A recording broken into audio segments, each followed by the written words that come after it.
Hello everyone, welcome back to my channel daily shorts by Labani. তো আমার অ্যানিভার্সারির ভিডিওগুলো তোমাদের কেমন লাগছে অবশ্যই কমেন্ট করে জানিও আমাকে। আর তোমরা কিন্তু সাবস্ক্রাইব করছো না, আমার চ্যানেলটাকে অবশ্যই সাবস্ক্রাইব করতে হবে। আর ভিডিওটা ভালো লাগলে তোমাদেরকে অবশ্যই কমেন্ট করে আমাকে জানাতে হবে যে ইন ফিউচার কীরকম ভিডিও তোমরা দেখতে চাইছো। তো তাহলে আমার ভিডিও বানানোর উৎসাহটা আরও বেড়ে যাবে। তো এখানে দেখো গিফট র্যাপিংগুলোকে খোলা হচ্ছে। আমি চেষ্টা করি আমার সব ভালো ভালো মুহূর্তগুলোকে, আমার মেমোরেবল ডেগুলোকে তোমাদের সাথে শেয়ার করার। আর তোমরা তো দেখতেই পেলে যে সারা ঘরে কি অবস্থা ছিল, চারিদিকে গিফট ছড়িয়ে ছিল। তো গিফট পেতে সবারই ভালো লাগে, আর গিফট পাওয়ার সাথে সাথে দেখার যে এক্সাইটমেন্টটা কম বেশি সবার মধ্যেই থাকে।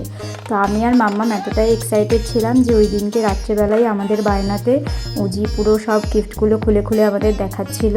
তো আমরা সবাই মিলে বসে গিফট দেখছিলাম, এদিকে ঘুমও পাচ্ছে, একদিকে গিফটও দেখতে ইচ্ছা করছিল। তাই বললাম যে এক এক করে সব গিফটগুলো তুমি দেখো। আর বেশিরভাগই আমি ঠাকুরের গিফট পেয়েছি, মানে লক্ষ্মী গণেশের একটা মূর্তি পেয়েছি, তোমরা ফার্স্টেই দেখলে, ওটা আমার একটা ফ্রেন্ড দিয়েছে আমাকে। প্লাস এই বড় গণেশের একটা মূর্তি, এটা আমার এক দাদাভাই দিয়েছে। আর একটা না দুটো পেয়েছি আমি, ওই রাধা কৃষ্ণর একটা বেশ মূর্তি মতো ফ্রেম টাইপের বাঁধানো। আর এই গিফটটা দেখো, এটা জাস্ট আনএক্সপেক্টেড ছিল, এটা আমার এক দিদিভাই আমাকে গিফট করেছে। তো এটাও খুবই সুন্দর। তো এটা দেখে তো মাম্মাম খুব অবাক হয়ে গেছে যে আমাদের ফটোটা সে কী করে পেলো। তো সেটাই মাম্মামকে বোঝাচ্ছিলাম যে ফেসবুক থেকে ফটোটা সে পেয়েছিল। তো এক এক করে এইভাবেই সব গিফটগুলো খোলা হচ্ছে, তোমরা দেখতে থাকো কী কী গিফট আমি পেয়েছি। আর আরও একটা আনএক্সপেক্টেড গিফট ছিল আমার জন্য, সেটা হচ্ছে সেজ পিসিমণি ঠিক মনে করে আমার জন্য সেটা এনেছে, ওটা আমি লাস্টে তোমাদেরকে দেখাচ্ছি কী গিফট পেয়েছি আমি।